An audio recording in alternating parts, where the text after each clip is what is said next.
Welcome to How to Make Films and Influence People. Hey everybody, and welcome to How to Make Films and Influence People with Peter and Andrew, where we talk about our own approach to screenwriting and filmmaking, discuss great works of cinema, and blasphemously imagine how they could be remade. This week we'll be talking about There Will Be Blood, giving an update on our current screenplay project that the audience has been contributing to.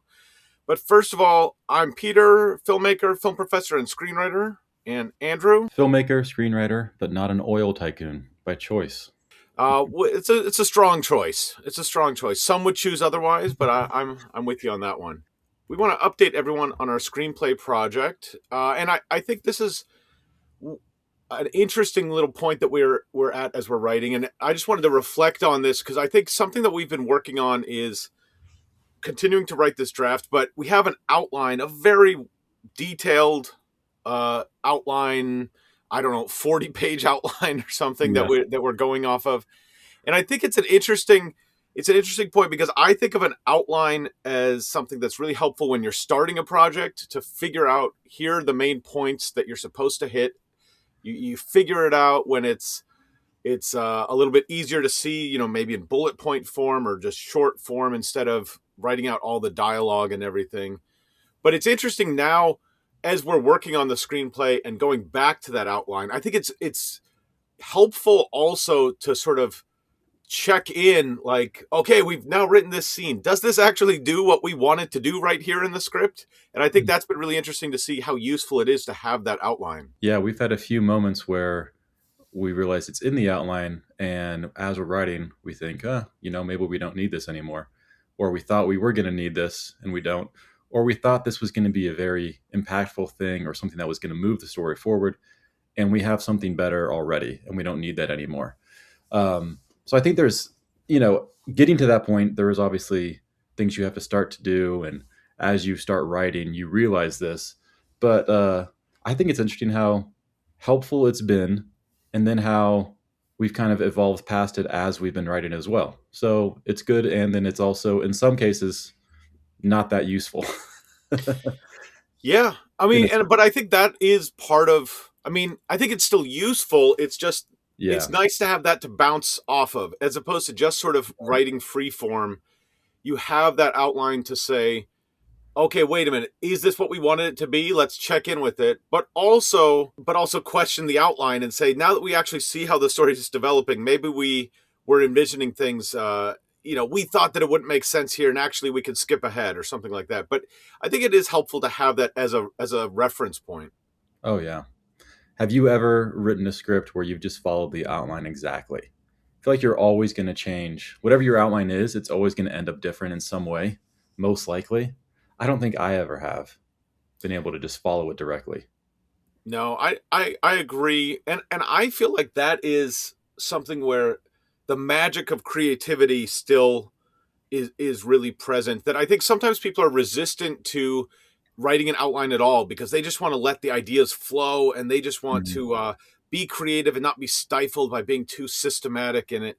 But I think having an outline, what I've found is I have an outline, here's what I need to accomplish in this scene, and still the way in which it actually plays out, I had no idea before I started writing that scene what exactly was going to happen, what exact words the characters were going to say. And I'm just struck by, even when you have things really planned out, you still do get to see that creativity just flow, when things are going well. But I think people sometimes are resistant to killing the magic by having too much of an outline. And I think the magic is still there. Oh, yeah. That's a good point, because if you didn't have an outline, it'd be a lot tougher to just, you can do it. You can just start writing and see where you end up. But that's going to be a lot. Basically, what you're writing is an outline at that point. And so as we're writing a script, I guess in some degree, you could say this is still a first draft, and that's not a final draft. And then, a final draft isn't really what you're going to shoot. So is that anything either? It's always evolving. And I think as you're writing, that whole process is the fun part of it, of we're figuring out who these characters are, what this story is, what's interesting here, and what's exciting to write and what's not. So I think that's been an interesting thing to see with this project, but I think those principles apply elsewhere. We have a question this week from a listener. This is from Sarah.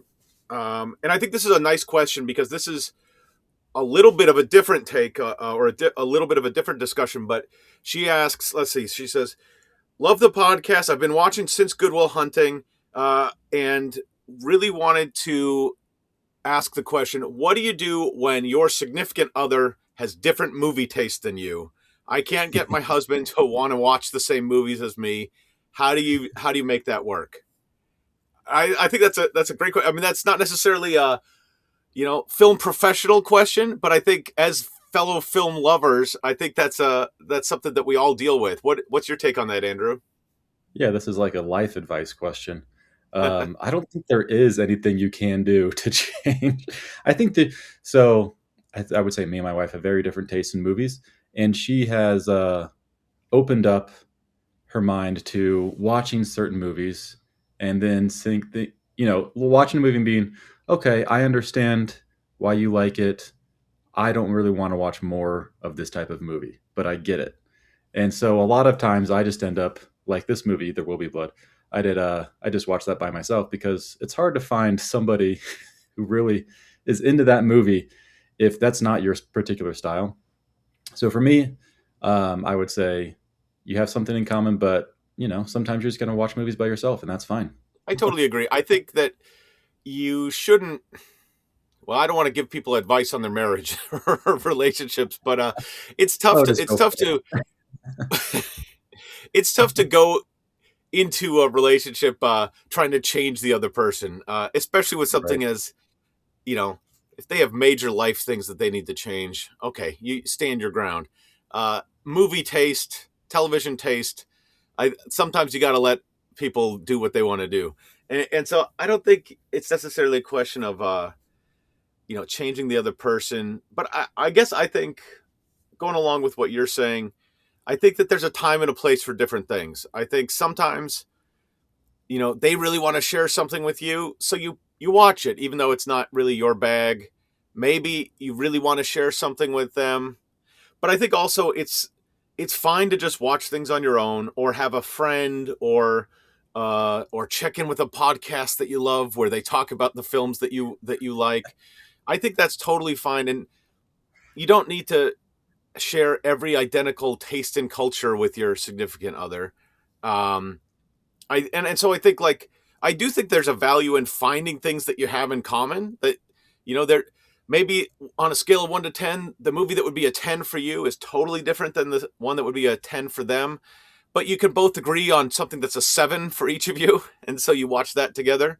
I think that can be like a that might not be you watching your favorite thing, but it is a nice way of sharing that experience with that person. And I just think you don't want to get frustrated by sharing the thing that you love and finding them really not like it. That's personal Right. taste. That doesn't mean the marriage is doomed to failure. I think that's just part of life. Yeah, it's just a movie at the end of the day, and it's okay to watch movies. I think it's okay to go to the theater by yourself. You could watch a movie in a theater by yourself. There's nothing wrong with that, and you don't want to have somebody stop you from watching the stuff you want to watch. So, yeah, I think that's great. Just do what you want to do, and enjoy your life. Is that good Do what you advice? want to do, enjoy your life. I think it doesn't get better advice than that. So thank you, Sarah, for the question. Keep them coming. Keep listening, and if this is the kind of thing, this kind of podcast that you enjoy, maybe the people in your life don't like the same films as you. Listen here for some discussion of these films, and I think that's a great way to exercise that part of your interest while you share other parts of your life with the people actually physically in your life. But that's what we're here to do. And now it's time for. What have you been watching? What have you been watching? Did you like it? Did you hate it? Did you form opinions about the people who made it? Okay, so Andrew, what have you been watching this week? This week, I recently caught up with the most recent season of It's Always Sunny in Philadelphia. Which I don't think we've talked about this show yet. No. I just found out they're starting an 18th season. They started this back in 2005. It's just been a part. The show's been like in and out of my life for, I don't know, most of my life at this point. But this is a show that I really like, and I thought this last season was great, very funny. I feel like most people are at least tangentially aware of this show with Danny DeVito as, I guess, the most famous character in this. person in the show. But it's definitely a comedy for just the whole show is just comedy. And I like the way that they do the comedy in this show because it's very much a instead of like having these characters learn and grow and change over the course of an episode or a season, it's a show about characters who are who they are, and they get put in different situations, and they just think of the craziest situations you could ever imagine, and you just kind of see how these characters not change themselves, but then change the situation, either escalate things or just go off in a different direction than you would assume. And I think that's a really fun type of comedy that not a lot of shows do, because it's so focused on, I don't know, to me in my mind it's like this situational comedy. It's like these guys are who they are, and let's just think of something where we can put them in this situation and just see what happens. And a lot of other shows, it's more of like, how is this character going to grow? What are they going to learn? They're going to be a different person, and slowly they're going to evolve and change over the course of the show. But in this one, that's the last thing that matters, and I think it's really funny because of that. You just have it's almost like a cartoon in a way. At the end of the episode, you're just back where you started, and you can just watch in any order really. And it's a very fun show. I've enjoyed It's Always Sunny in Philadelphia. I haven't watched I probably watched the first one or two seasons and then haven't really kept Mhm. up with it. But Yeah. I had a friend from college who wrote for it, and and it was interesting. It's interesting thinking of it as a show. I think it's very funny. I think it's the spinoff where they bought a Welsh soccer team. I think that's a spinoff of It's Always Sunny in Philadelphia, isn't it? I don't know if it's a documentary about one of the guys. I haven't seen that one though. Yeah, that Oh no, sounds right. it's not a spin-off at all. It's just like a documentary real life thing, but it is one of the guys from It's Always Sunny in Philadelphia. But Yeah. I think that it's interesting to me, just like it's bonkers and they go to crazy places, but it's interesting that it is really structured like a traditional sitcom. And I Mhm. think like it's interesting to think of that, because when you think of edgy, crazy content, you think of It's Always Sunny in Philadelphia. But if you take a step back to like how the episodes are actually created, or like just how They're they're structured. structured, the elements in the storyline, it's the same as Cheers, or it's the same as like Friends. Mhm. It's the same basic kind of way that a story is laid out.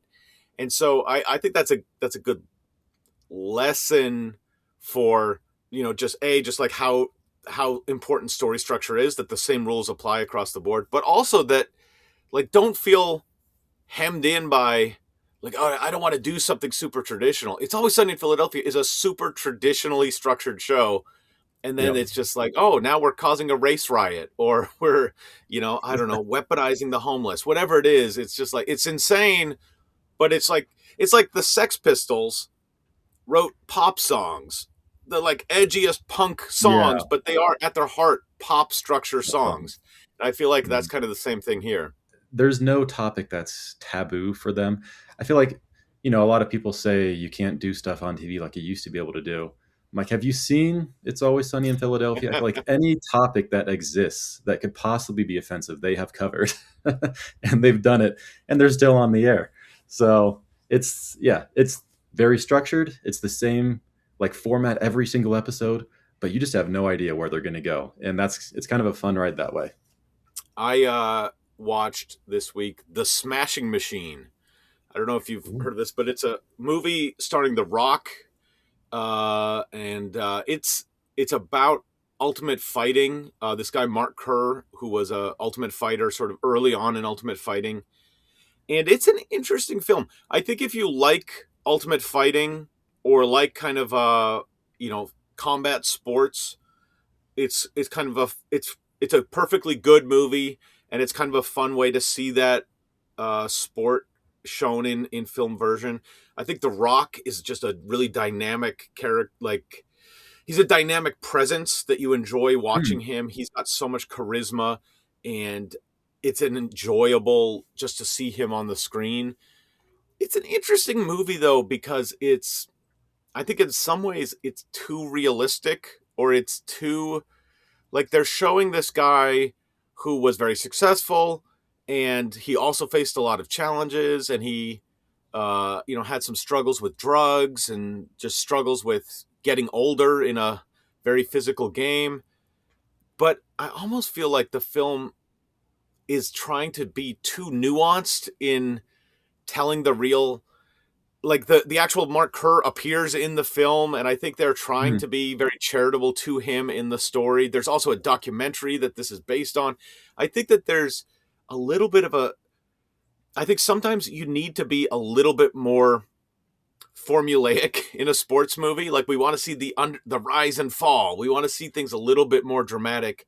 And this is a little bit more like, yeah, life has its ups and downs, and that doesn't make you a bad person. And, these kinds of things. And so that's not to say it's a bad film, but I think often if you're going to watch a sports movie, you want it to feel a little bit more like the underdog rises to the occasion, and is he going to make it or not? And or the rise and fall of a great. And this is a little bit too like human life to have like that kind of impact, I think, in the film version. I guess that's my take on it. You haven't have you heard of this or seen it at all? I've heard of it. Isn't this a Safdie? Or the other Safdie brother did this? Is that what it was? Yes. So one Safdie was working on Marty Supreme, and one Safdie was working on Smashing Machine. I'm not sure exactly how that broke down. So I guess it's not a Safdie-like movie then, at least compared to the other it's stuff Safdie-like in the sense of, I mean, I think a lot of the Safdie films bring a surprising level of realism to an over-the-top fictional idea. And okay, yeah. And this is like, it has that level of realism, but I don't think the underlying like plot structure is as dynamic as you might want. I don't know. So it's and like maybe that's me being dumb, because maybe I should be heralding and like praising a film for daring to not just follow the formula. And there's something to be said for that for sure. And maybe if you watch it, you'll love it. It's not Rocky. It's kind of like if Rocky was more of just a real life guy and not, the champ, the champ. I think it's a little bit more like that. And so The Rock is good in this, though. Like, this is a great role. He's great. And Emily Blunt is in it, and she's great. Oh yeah, she's always good. But The Rock, it's hard to you watch him in this, and you just see like, he's not Daniel Day-Lewis, who we're going to talk about in a little bit, but he is just such a charismatic person. And part of the film is also, he gets addicted to opiates, and he's trying to finagle like getting prescriptions from different people, and you see like, yep, I would want to help you out too. You're just so nice and charismatic. I would want to give you that prescription to whatever you want too. And I think that charm really works for him in the film. All right, so It's Always Sunny in Philadelphia, The Smashing Machine, some ones to check out.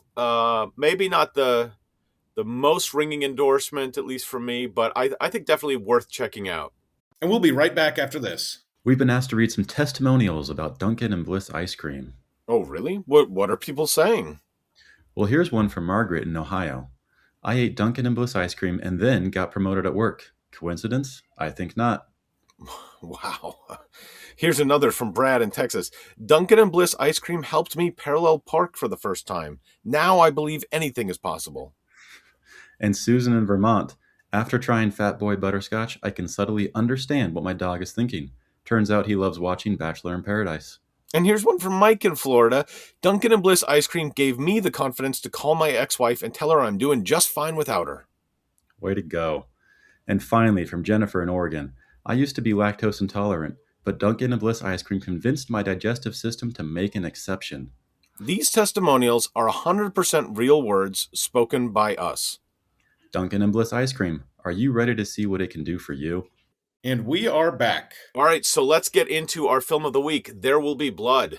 What can you tell us about this, Andrew? There Will Be Blood, 2007, directed by Paul Thomas Anderson. Ruthless silver miner turned oil prospector Daniel Plainview moves to oil-rich California.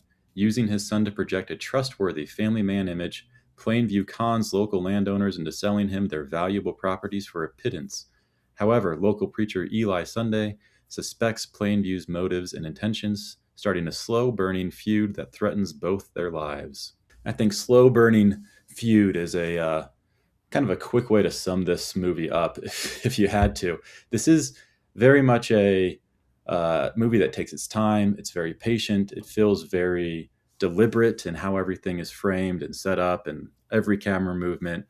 It feels like every actor with their blocking, where they're supposed to be, it's all done with a very much like an intent. And I think starting off in this movie, maybe 10, 15 minutes of it, there's not a single word of dialogue. I think that's a very strong stance for this type of movie, but it really does put you in the mood right away. With the music, I mean, minimal music, but just being out in the basically wilderness, digging, and kind of sets this whole thing up. What did you think about that opening act? So strong, so I mean, I think it hooks you into the movie. I mean, and it could turn off the casual viewer because there's just no dialogue, but I think if you have eyes to see, it hooks you in, and it announces itself. We are doing something bold, and I think that is a big thing with films, like making a statement early on to get your confidence as a viewer that this film is actually going somewhere. I also think, and I show the opening scene of this film in classes a lot, just because it's such amazing visual storytelling. It's telling us so much about this character and hinting at what's to come in the film, but definitely telling us about this character just through the visual actions that he's doing. And I think one of the big parts of that is he is alone in the beginning. He is alone. He's not talking to anybody. And I think he is a man who is destined to be alone, and he's comfortable being alone, and he doesn't know what to do when people are in his life. And I think his undoing is the people in his life, or his inability to his own inability to be good in relationships, maybe. But that it starts with him alone, and I think that's sort of where he's most comfortable. Yeah, you definitely start off with this feeling of isolation. Like you are alone with this guy. There's nobody around to help you. And even if there was, it doesn't seem like he really wants help anyway. It's kind of like a one-man show. But yeah, I was, blown away with that opening sequence. I know people always talk about the opening of Up, and that I think it's like 4 or 5 minute that montage, which is also really good. No dialogue or anything. But this is like it just keeps going. And you're like, wow, I think you really feel comfortable after you've watched this. You feel like you're in the hands of somebody who knows what they're doing. And it really kind of gets you into the mindset of this is an isolated movie. This is our character. And you don't need to worry. Like this is all going to lead somewhere. This is all going to work out. And as it slowly evolves, I mean, it's a very interesting world that's set up here. The details, they're so vivid, the way that it kind of, as you said, it's a lot of this, he's showing you without really telling you. And, this the limited dialogue, but also just there's really no explanation for how everything works out. You just kind of pick it up as you go. And I think that's a really interesting, bold move that works really well here to just kind of keep your audience in the dark when it comes to describing things or explaining things. I would say nothing is over-explained in this. If anything, you could argue some things are under-explained, but I think it works. Yeah, and I'm watching this again.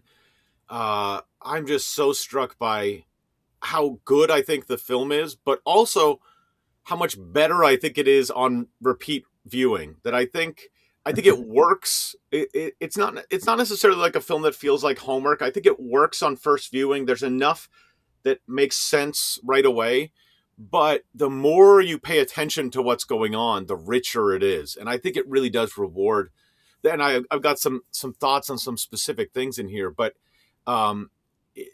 Daniel Plainview is just this character who the people in his life. We have his adopted son HW, who doesn't know that he's adopted until very late in the film. But this sort of adopted son HW, this man who enters Daniel's life, who is Henry, who says that he's Daniel's half brother that Daniel never or doesn't remember since childhood or something. And then Eli, who's the pastor of the church in this town where Daniel builds this oil business. And each one of those characters, I think, that are in Daniel's life, you just see the difficulty that Daniel has dealing with the world, and I think those relationships are so like heart wrenching in different ways, but like they fill a role when you're first watching the movie, but as you watch it again and really dive into how he's dealing with these people, I just think there's so much depth there.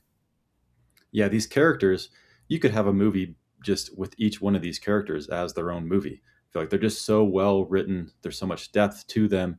They feel very real in this world that I, I I imagine, this is all, I guess it's based on an Upton Sinclair book or story or something, but this is all feels a little fantastical in a way, but these characters just ground everything to where you always, no matter what's going on, no matter what explosion, anything, no matter the crazy things that the Daniel Day-Lewis character does, it's so grounded because these characters show up and you just feel like, okay, this is a real person again. I'm back in this. You never like feel like you're out of the movie.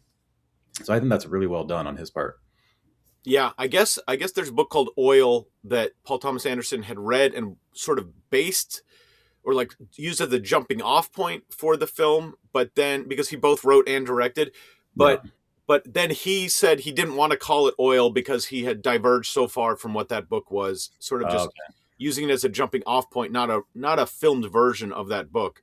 And he's drawing on some real experiences from a couple different people, like Doheny, who's if you spend time in LA, Doheny's a big name of sort of one of the big early money people in LA, but that's oil money. Mhm. But that's one of the main, and there's the Doheny Mansion. There's a big road called Doheny. Anyway, there are a couple different people who sort of stand as the, who Daniel is representing. But I also think it's just a character study of, I think it's saying a lot about society. I think it's saying about a lot about American history, but I also think it's just a look at this sort of, at humanity, or at this sort of a little bit of a dark view of this person and his attempt at humanity. His attempt, that would be what it is. By the end of the movie, there's really no humanity left in this guy. I guess there never was. From the very beginning, you're kind of, you know, you realize this guy isn't the best guy, and you kind of give him the benefit of the doubt for a while. But over the course of the movie, you just start losing all respect for this man and that he's ever going to do anything good for anybody else. And by the end, you see him as this drunk guy who has all the wealth and money and won. And even at that point in his life, he's still just pushing people out of his life. And I think it's that this is so much a movie about this one character that it almost feels like a biopic in a way. I guess if it's based on these real characters, but it's like you're following this guy throughout at least a portion of his life, and it feels like towards the end of his life, uh, and just seeing how it plays out with this guy who thinks in this very particular way, who just doesn't care about anything except winning, succeeding, his money, his oil, and just doesn't care about people at all. And kind of I guess I would say the downfall of his life into what it is at the end. But I don't know. What did you think about that? Yeah, yeah. Well, and I have a lot of thoughts on him and his relationship with his son that I want to get into, but before we do that, I wanted to think about the Paul Dano character who plays Eli the pastor, and it's Yeah. interesting because he plays two different characters. He's Paul Sunday, and then also Paul Sunday's twin brother Eli. So Paul Sunday comes to find Daniel Plainview and says, "My family's ranch has oil on it. We want to sell you some land. I think you should come check it out." And then there's some negotiation, but then Paul disappears and we never see him again. And when Daniel goes to visit the family land, his twin brother, and there's some confusion about this because they're twins, but his twin brother Eli is there, and Eli wants to, or has started a church. And so he's willing to work with Daniel, but he wants this to help build up his church there. And I think that's such an interesting glimpse into humanity, both like there's Daniel's humanity and Eli as the sort of mirror of that they both seem like they're interested in power and control, Mhm. and they're willing to do anything to get it. And including not only just hurting other people, but also like humiliating themselves. Like there's a scene where Daniel needs Eli's help, and so he agrees to be baptized in Eli's church. And as part of that, Eli humiliates him and makes him declare, "I've abandoned my child, and Mhm. I've abandoned my boy." Actually, he says, "I've abandoned my child." Daniel, on his own, makes it more specific and says, "I've abandoned my boy." And it's this very emotional moment, but he's willing to do it because even his own pride, even his own deepest shame, is less Mhm. important to him than doing what he needs to do to get power. And Yep. Eli has all of these, he's claiming to do this for God, and he's claiming to do this for religion. We never see him quietly praying. We never see him like Yeah. earnestly studying scripture. We only see him preaching, exorcising demons, and negotiating with Daniel. And so we really, I think there's a lot of room for people to be genuinely religious. I don't think we get the sense or really any evidence that he is genuine in his religion here. Right. And then there's that baptism scene where Daniel gets baptized is kind of the reversed at the very end, that last scene in the bowling alley where Daniel has Eli say, I'm a false prophet.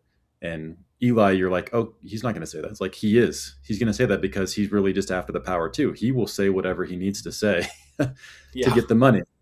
And then Daniel's like, well, there actually isn't any money anyway. That was all just to humiliate you in front of me. And it's like these back and forth between the two, that these two characters who seem so apart at the beginning, they seem like they're on like different sides of the spectrum.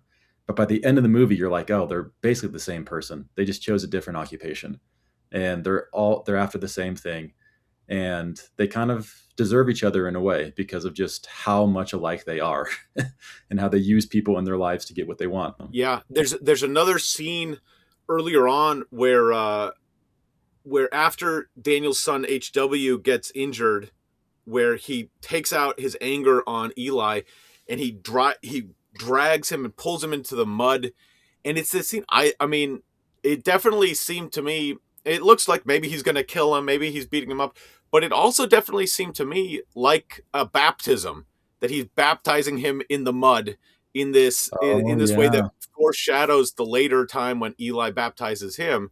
And it's this mirror image of the two working off each other.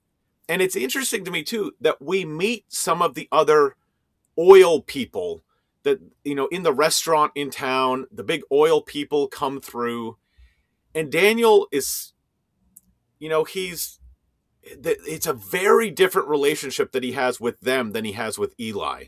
And I think Hmm. those big oil people, I think Daniel is not as confident with them. I think he's more self-conscious about how big a deal he is compared to them and how much power they have compared to him. I think there's also a sense that in some ways they are a different kind of person than him. Whereas in Eli, he recognizes, you are exactly the same kind of person as me. And Yeah. there's, I think that's a really interesting. It's interesting that we get that perspective too. That there are people who are competitors of his that he doesn't have the same emotional response to as he does with Eli. Yeah, that's a very good way to put it. That this movie works so well because you have the back and forth between those two specifically, and then the son is kind of this third person that I think is a little different view to him. But the idea of this, he chose Eli as the person that he's going to go after when he Yeah. has all these other people who could be competition. But for some reason, this is the guy. He's like, nope, that's the guy I don't like. That's the guy I'm after. Well, and I think there's also something true about that we've talked about in a couple other movies, thinking of like Parasite or The Adventures of Robin Hood, but where Mhm. there's sometimes you have more struggles with the people that are similar to you than you have with the people that you identify as different from you, or sometimes the people in your class you have more struggle with than the people in a different Mhm. class. That like these oil men coming in with their nice suits and their money, he has strong feelings about that, but he's not fighting in the mud with those guys. He is Yeah. fighting in the mud with Eli. And I think there's this sense that like we are both trying to build something from nothing. We are both scrappy. We are both underdogs, but there can only be room for one winner. And so it's more personal in his fight with Eli. Oh yeah. Yeah, it feels very personal as well. And it feels like as he's fighting Eli, he's almost fighting himself. He's like exercising his own demons through Eli. And so it's a good area. I wouldn't say that the Daniel character necessarily has character growth, but he does at least come to some realizations at some point, I think, because of Eli. There are a few things that change in his life because of that. Yeah, I mean, well, and I think to a certain extent, when Eli baptizes him and forces him to say, "I've abandoned my child," I think it then, to some extent, I think that becomes like Daniel had lots of different things going on in life, and now, like Eli is the target for like you represent my failures in life, and so the way that I exercise my failures is by humiliating and then killing you. And I think Yeah. there's something like I could put all of this on you. I can put it all on you. And even at the end of the movie, what is his last line? Like it's finished or something? Or I'm I don't know. finished. I'm finished. And you kind of get a sense of like, I guess like he is. You don't get the sense that he's in a good place though, or that now his life is going to be good. But Yeah. there is a sense of like this story was started when he met Eli and ended when Eli dies, and that's the story, at least in some sense for him. And I don't know. I mean, that is also basically what Jesus says when he's crucified. It's finished. Oh, that's true. It is Which- finished. I'm not sure if that's an intentional There is- parallel there. I mean, and it would certainly be some sort of like inverse parallel, but it is I don't know. That's an interesting. Religion is such a big theme here. You'd think Paul Thomas Anderson would be roughly aware of that, even if he's not religious himself. I feel like it probably is.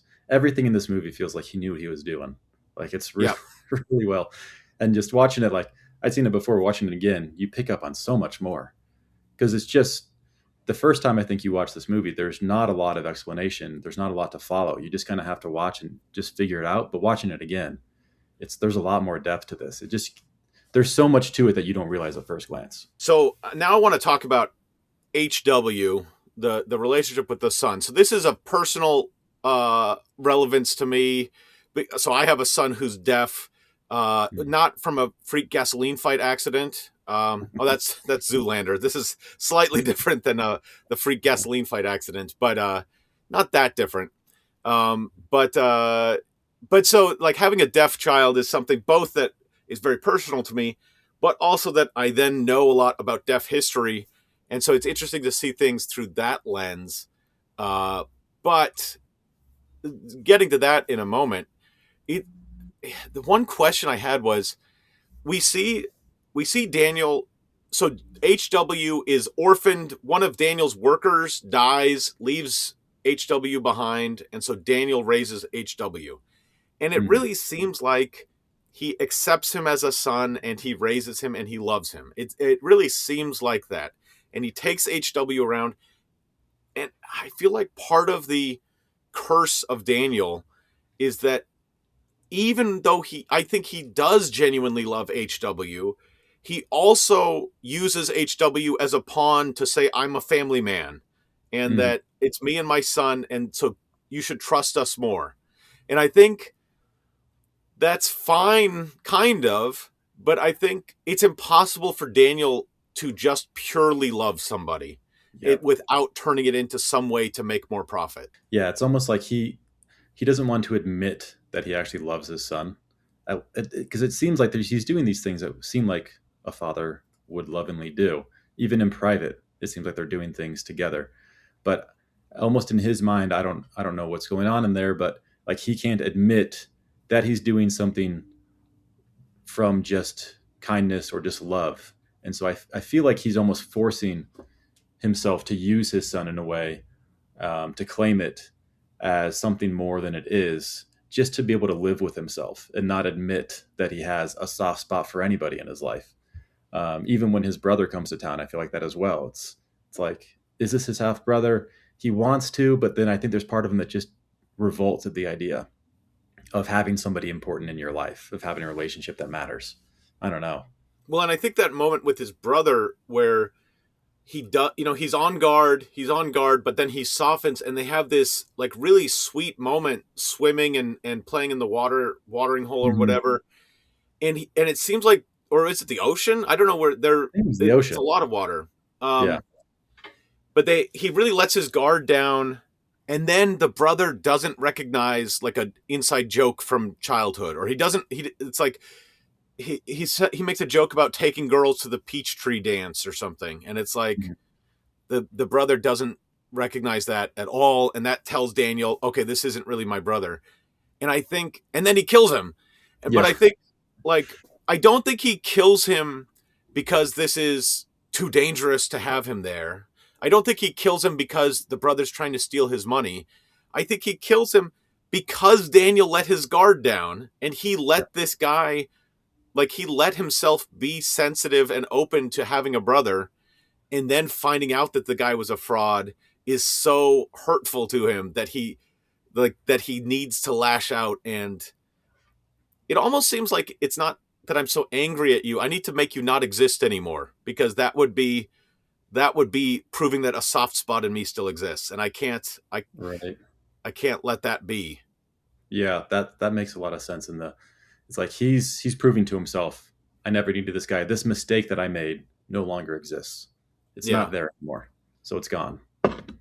One thing I wonder, and so there's a scene when Daniel is going out with HW, and people ask about where the mother is, and Daniel says that she died in childbirth. So we get a sense right away. This is very early in the movie. We get a sense that he is lying, and that he's perfectly comfortable lying, and that the boy understands that this is a lie. Well, actually, I don't know if he understands that that's a lie. Yeah. I mean, probably the mom did die in childbirth, so I guess it might not be a lie in that sense. But that this is being told to convey, like, to get people on board with them. I guess one question I had was, if HW hadn't been injured and gone deaf, like, would that have forever changed? Like, would Daniel have had room in his heart? Like, would everything have just been better, and Daniel would have been able to just raise him up, and like, that incident changed everything. But there was one route to Daniel actually having love in his life, and things got so thrown off by that he lost that route to love. But, like, would he have had that in his life, or was he destined to turn his back on it at some point? Right. Or if the brother turned out to be his real brother and his son never lost his hearing, does that change this guy's life in any significant way? I think by the end of the movie, to me, it seems pretty clear nothing was going to change this guy. That there's no person that could change this guy in any significant way. I don't know. What do you think? You think it would have mattered? I don't know. I mean, I think sometimes there are, there are some pivot points where Possible. I mean, he did just have a different relationship with HW than anyone else. And I would say, so this now, bringing in some of what I know about some of the challenges of having a deaf child, I don't think that I treat my child like Daniel Plainview does, but it's challenging. There are challenges that come along with having a deaf child. But historically, the idea of sending a child off to deaf boarding school is not extraordinary. That was 100% if you asked anybody in the early 20th century what you should do if you have a deaf child, you should send them to a deaf boarding school. That was so, and that's one thing where I'm kind of like, I mean, I don't know, maybe that's overstating it a little bit, but I feel like in the movie, it feels like he has abandoned his child. Yep. He literally says that. And I feel like we get the sense as a modern movie watcher that he's sending his son off so he doesn't have to deal with him. But in reality, that absolutely was like what any expert would have recommended you do with a deaf child at that time period, to send them to a deaf boarding school where they can learn language and have a community. And I think there are a lot of downsides to that. Part of what ended up happening was people developed a real strong sense of community with that school and not with their birth family. And so like it definitely did. I mean, you it's hard to do both. And so I think that was a real cost that came with. But it's interesting that from a historical point of view, I don't know that at the time, I mean, I think Daniel might have been motivated by not wanting to deal with this anymore. And so maybe within his heart, he does know, even if the doctors say this is the right choice, I'm doing it so I don't have to deal with him anymore. And so that would feel like abandoning him. But it is a little bit of a complicating factor that, like, that's not an extraordinarily bad thing to do in the understanding of people at the time. Yeah, it's almost like he did the right thing, but for the wrong reason.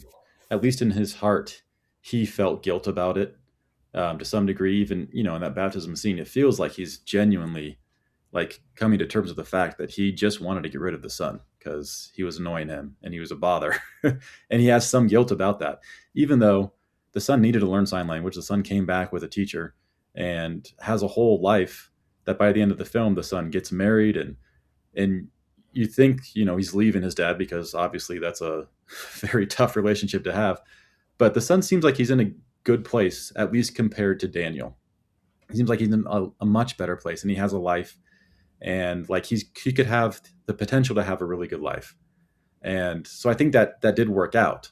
But the core aspect of it being Daniel just didn't want to deal with him. And that's just says a lot about his character. I mean, it's a really interesting question if you say, what if the most selfless, loving thing he did was send his son to be raised by other people? Because he is such a bad person that his son is actually going to be better in every way by living in a different environment than with him. And selflessly, that actually like is the best thing to do as a parent. I mean, that in nothing else about Daniel seems selfless. So if this is true, it seems like it really does speak to how unique his relationship with HW is, which might be the case. It also could be that like that's a happy coincidence that happens, but Daniel was just motivated by getting rid of him. But that's an interesting lens to look at it through. The other thing that I thought of was just in the way that it's shot.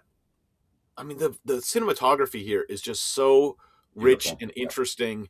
And there are a couple moments thinking about HW where when HW comes back, there's a reunion. Daniel goes to reunite with him and they hug and embrace and Daniel's so happy to see him.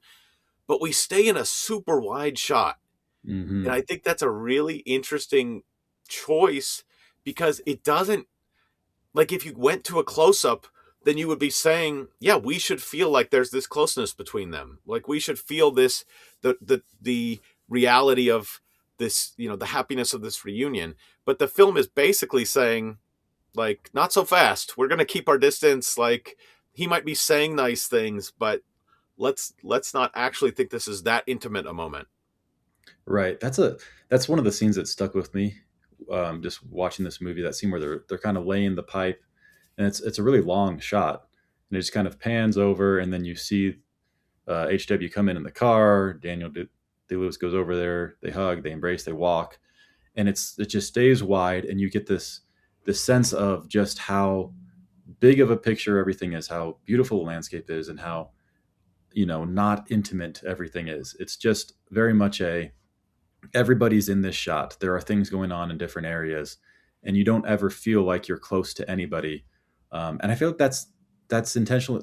They do that a lot in this movie. There are close-ups, but a lot of this movie is these really wide, expansive shots that show the landscape and show how kind of small everybody is compared to the landscape and the world that they're in, that they're all kind of small compared to the oil rig and whatever they're doing, that these people just exist in this world, and the world is so much bigger than they are. And then we also get the intimate shots, but they're just not as frequent. But I think that back and forth really says a lot and kind of puts you in the place of I feel like I know who this is, but I also feel very isolated from it at the same time. Yeah. There's a shot before Daniel sends HW off where they're like cuddled up on a mat together, and Yeah. HW is making these noises, and Daniel's trying to get him to stop. And it's this moment, on the one hand, it's this moment of intimacy before he sends him away, and then we don't really see them be like that close afterward.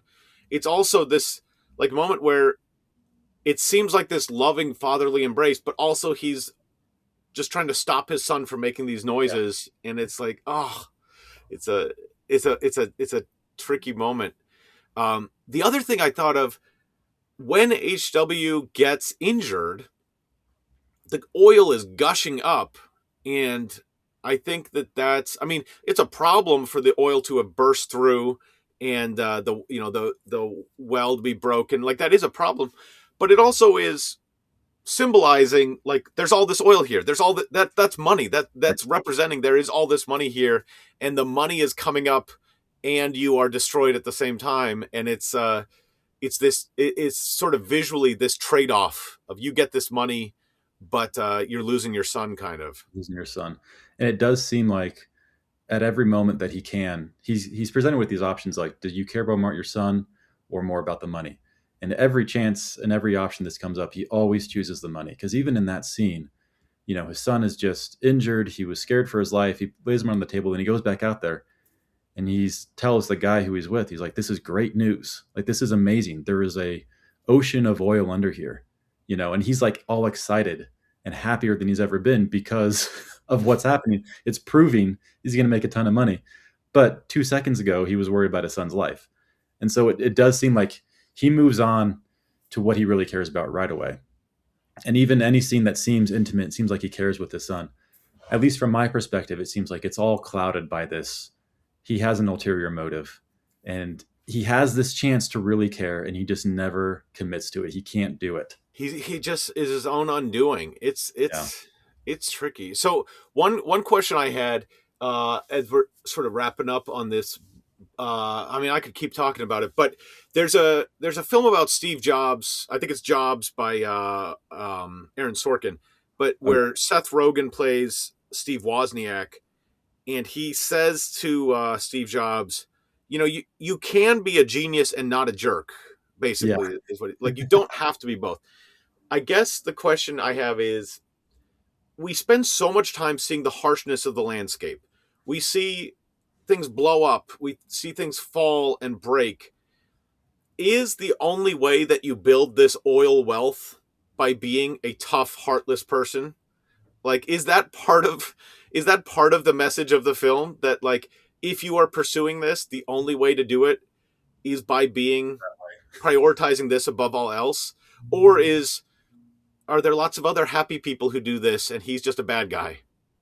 It's a good thought, because you do have the people from that other oil company who come in with their suit and ties, and they seem like they maybe care about family. They mention family. You could spend time with your kids if you take all this money, and that, ticks them off.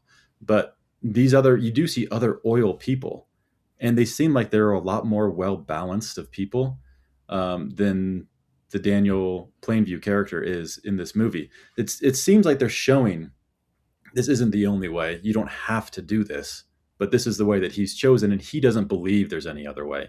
He doesn't believe these people did anything different than he's doing.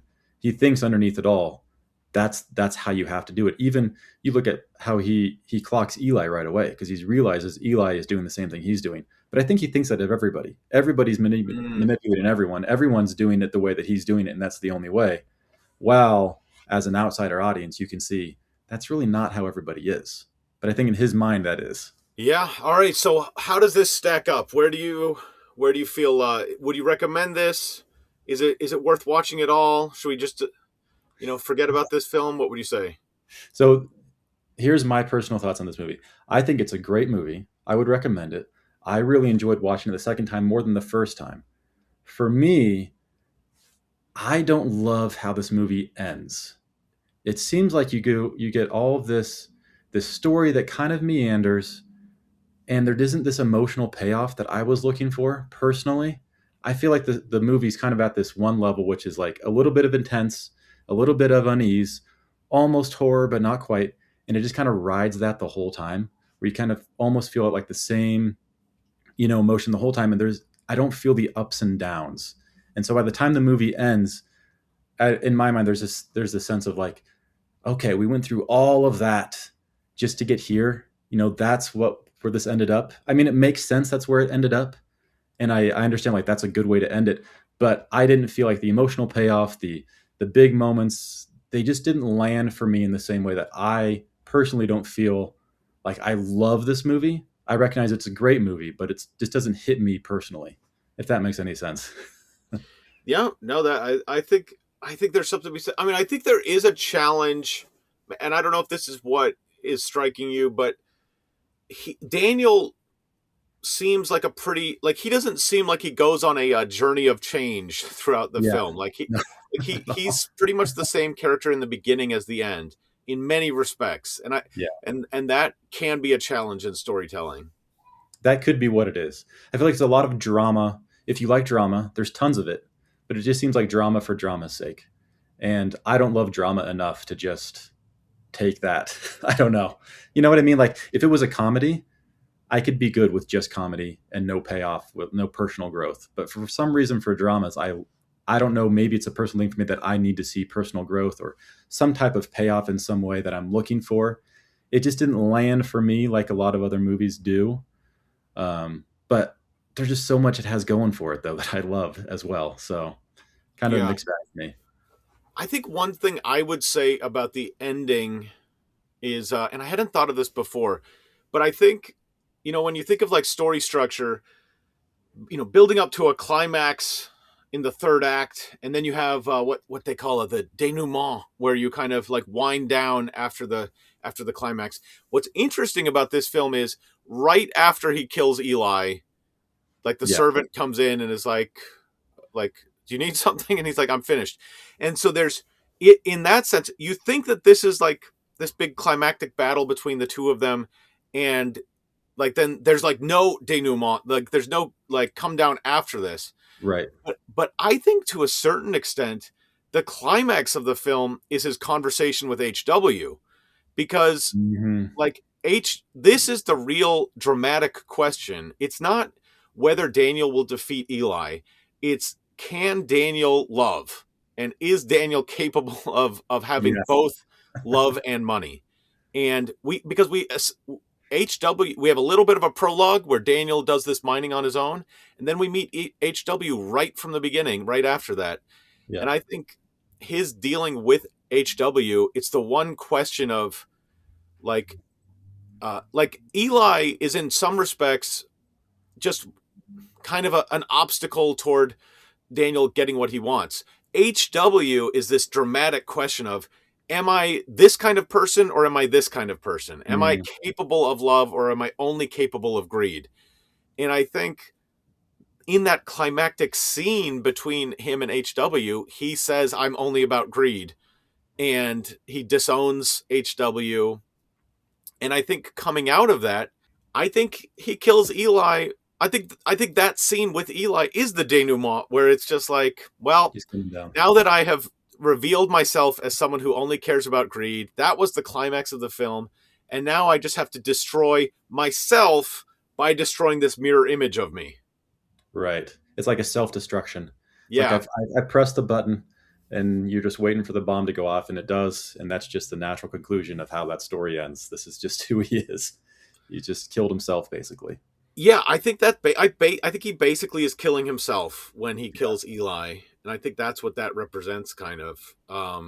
Yeah, the sun scene that makes a lot of sense of being like, that's the climactic moment of the story. What's he going to choose? And he just does what you think he's going to do. Yeah. There's been nothing in the movie to suggest that he would do anything different than that. Even though you hope, you're like, HW seems like a great guy. Yeah. It'd be really nice if you got along, but no. Yeah, but I would recommend this. I think it's a great film. I would recommend this to anybody who's serious about film. I also think even if you're not serious about film, I think this is the right balance of really good filmmaking, like really rich homework level filmmaking, Hmm. but it doesn't need to feel like homework in order to get something out of it. This you would rate this movie very highly then. Of the movies we've done, pretty high up there for you. I would, and I think because I think it's an interesting reflection on human relationships. I Hmm. think it's very well realized world with an interesting storyline within that. Um, and then I think it's also saying something about American culture and society. And so Yep. I think it's combining both that very small personal story with the bigger society perspective. Yeah. I guess the one thing that to some extent would be the weakness of it, and I don't think it's a weakness of it, but like he basically has won on the like building an oil empire level pretty early on into the movie. Yeah. And like so it's there's not too much. I guess there's a question of, well, there's this one outstanding lot, and like is that going to be a problem for him that the bandy lot he doesn't have control over, and then Yeah. at the end he reveals that he's just been drinking their milkshake anyway. um Just so funny. so there There's is some of that. I guess it isn't like on just a like the sort of plot level, like you don't really care about is he going to get this extra piece of land or make this extra amount of money or something. So the oil fortune is sort of resolved fairly early on in the film. yeah. That's maybe that's what I'm getting at too. Like the stakes just don't seem to be there. Like at any moment, like what are the stakes of this scene? And yet the scene is just so interesting. Yeah. Like you're so invested. But if you think like why does this matter to the story? Where is this going? Does this really matter here? And it all does for him as a person, but like the bigger general stakes just don't seem to be as clear to me. I think that might just be intentionally. That's how Paul Thomas Anderson does a lot of his movies, though. I think Yeah. the mix of the intimate with this huge story as well, and he's got that balance really well done. Yep. Absolutely. All right. So I think this gets an endorsement from us. I think Yeah, most films that we talk about, I think we would encourage people checking out. But I would say this is a very strong and definitely worth your time. And that takes us to How would you remake it if you had to? If the studios backed the truck up and paid you, what would you do? all right. So if we were tasked with remaking this film, Hollywood studio comes and says we want this to be a family film. How would you do that? How would you approach that? definitely not a family film as is. I was thinking about how we've mentioned these characters are just so deep and there's so much to them. I wonder if you could a similar story, but from the HW perspective, from the kid's perspective the whole time, and you kind of get his relationship with his dad a little bit. He kind of sees what his dad does off in the distance, but you don't get a lot of the deep, scary stuff that's going on, the really dark things that his dad does. And you get more of his relationship with the girl who ends up marrying and playing around and what it's like growing up in that time in history, in that place in history, kind of isolated. Um, and then also, like in the background, you have your dad's this great guy. What it's like to be like that, to go to boarding school, to come back. I think you could keep a lot of the similar elements to it and have like basically a similar type of story, but just do the kid focus on the kid and be a lot more family friendly. I think that could be interesting. Yeah, I mean, and I think if you think of HW, he clearly has grown into a put together adult, and he's married, and he has like plans of starting like a new oil company in Mexico, right? Isn't that what he's talking to Daniel about? So I mean, that's he's doing well, and I think like that is a success story, which takes me back again to, did Daniel really do the best thing for him? Maybe that is being a selfless father. I don't know. But God, that's a crazy thought. And I don't think that's what the movie intended to say, but That's maybe what you're I don't getting out of know. it. What does it say about you? We'll see. We'll see. Yeah. No, but I think that's a great idea. My thought was sort of like if we take Daniel and we make him more of like the bad guy, but like maybe focusing on a different family in the town or in the mining camp or something. Like the Mm, idea being like we have our family life, and we're trying to get by in this tough environment, but we know that dad loves us, and we're trying to, like, as an actual family, we're trying to make this work on the frontier, trying to make a better life. And Daniel Plainview is sort of like an example of what you don't want, and it sort of reflects back more positively on the family experience. And maybe you have a kid in this family who's frustrated with his dad or his parents, and then sees like the way that Daniel Plainview is and realizes, oh, wait a minute, like my frustrations with my family are not, like, my dad is not the same kind of person that Daniel Plainview is, and now I have insight into that, which makes me feel better about my family. I don't know. I think you could have a real positive family message as long as you show that Daniel Plainview is the wrong kind of family man. He's like the evil caricature bad guy in the Yeah, movie. He's got the mustache and everything. So he does. yeah, So I think you could do that. What about no budget? If you were going to do this with no budget, I think we've watched a couple films that were pretty low budget. This one, though, is definitely a bigger scope. So how would you yeah, approach this one? yeah. There's a lot of. It feels like this is a very big. There's a lot of sets, a lot of just take place all over the place. A lot of people in it. I was thinking if you were to limit locations a little bit, that you could maybe have something with the town where he's in the town.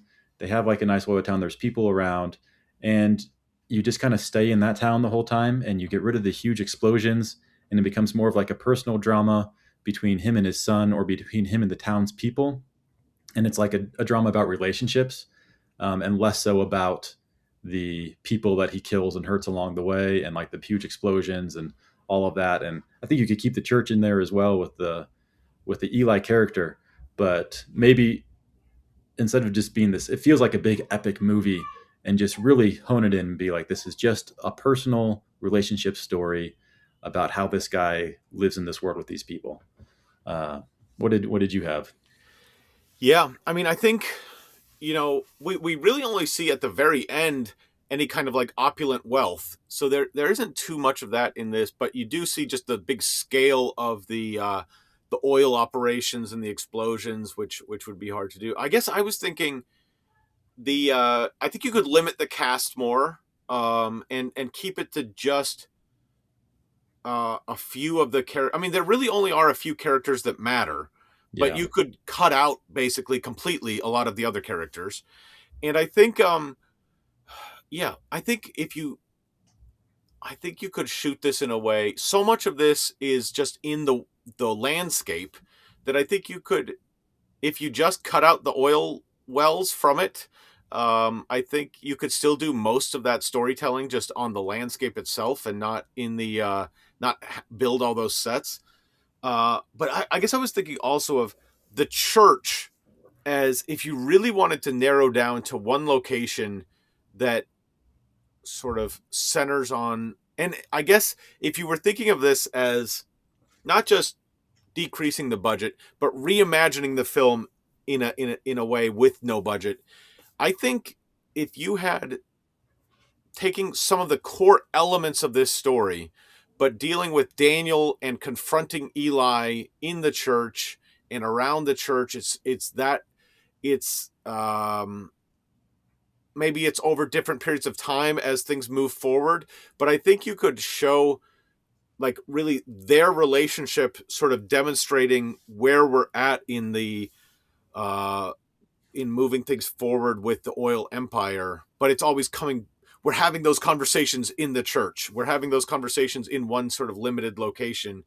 And I think the church is one where there's so much weight to it being the church. The religious iconography, the idea that it's Eli's building, but Eli doesn't Eli doesn't want to really claim it as his building because it's supposed to be God's building, but it's clearly Mhm. Eli's. I think that there's a little bit that you could do there to focus in on one location and sort of center the story around that. I mean, the story does scope, so like you'd inevitably have to limit exactly which part of this you're telling. But I think Yeah. I think you could do that. You could also tell the story Daniel and HW on the train to San Francisco to the deaf school. How's that gonna go? I don't know. There are different things that you could focus on as part of this story. Partly because it's such a big story, you could probably make a movie out of several different sections of it. Oh, for sure. There's a lot there. You just take any section of it, you could make a whole movie out of just that section. I mean, I wonder what it'd be like to do I don't. Could you do 90 minutes, 80 minutes of just no dialogue, like the intro, and just expand that scene? That could be an interesting idea for a movie. Just keeps going. Have you ever seen All Is Lost with Robert Redford? No, I haven't. I've heard of this one though. Yeah, so he's just on a sinking boat for the whole film, and The whole movie. He doesn't talk or anything, right? it's one guy on the boat, so it's an interesting. I mean, I think there's a little bit like there might be some dialogue, just like Minimal. Daniel says a few things even when he's in the mine on his own, but it's not really it's not about other people and not about dialogue. Right. That could be interesting. All right, what about television? Either like a 10-part Netflix series or an ongoing show. What would you do to approach this? Yeah, I think this is perfect for a Netflix series, like a 10 episodes as is. I think you could just take the first half hour, that's an episode, the next half, like you could split this movie up as it is. And it's just, I think it would work really well. You could add a little bit more of the side characters into this and expand on the world about it. But I think essentially you could start where you start and end where it ends now, and just add more to these side characters and not have to change all that much. I think this world is so deep, it's so rich, there's so much to these characters. I think it could really work well, and I'd be interested to see that actually. What did you think? Yeah, I mean, I think there's a lot of depth to it that you could really explore in that way. There's a TV show called Landman right now that's Mhm. it's not Similar, it's right? like this Similar idea. if Billy Bob Thornton is kind of like it's like if we did There Will Be Blood, but everyone's basically just cool with everything. It's like there's you might have to deal with Mexican drug cartels every now and then, but basically like things are pretty chill. Yeah. Um, and I think you would lose something if you turn this into that. But I think you said it well. I think There Will Be Blood is telling this big epic story. I think if you reduced it to just like an ongoing show, though, I think Yeah. you Where would would it lose a go lot of the after? commentary on life and society. Like Right. I think you could do Landman, but in 1920 or whatever it is, like take things back to early days. And and that's also sort of what Yellowstone and some of those Yellowstone spin-offs are kind of exploring, similar kind of shows. Yeah. Um, but I think to really capture this film, you'd want to just expand on the story, like you're saying. That would be my take as well. Yeah. I think you could do it. All right, so There Will Be Blood. I guess the one other question is, this came out the same year as No Country for Old Men. Sort of Right. similar landscape, kind of similar vibes, sort of dark view of humanity. If you had to choose one, which film do you go with? For me, it is No Country for Old Men. That movie hit me. I don't know. I for some reason, Coen Brothers, I get Paul Thomas Anderson is just hard for me to just really resonate with any of his movies. I like all of them, but they're just never my favorites. I don't know why. What would you say? I think on this rewatching, and now I need to go rewatch No Country for Old Men. Yeah, But maybe we do that next. I would say the first time I watched them, I preferred No Country for Old Men. But I think reflecting on this a little more, I think this one sticks with me on a deeper level Mhm. about society, about raising a deaf child. This is not a It great is example of personal. raising a deaf child, but it's hard to not see some of that. And I was so struck also by the I think the fact that the film takes the time to show the wedding where the bride is signing she's interpreting for her husband at the Right, wedding, and Daniel's not there, which I think Daniel not being there is sort of the how it fits most directly into the plot of the film. But I right. also think the fact that we took our time to see that scene um, is telling about how important HW is to the story. But I also think What other movies show a deaf wedding? I think that's kind of a special little Sure. moment here. Yeah. So, if for no other reason, check out There Will Be Blood for that. Just for that scene. Yeah. How to make films and influence people. There we have it.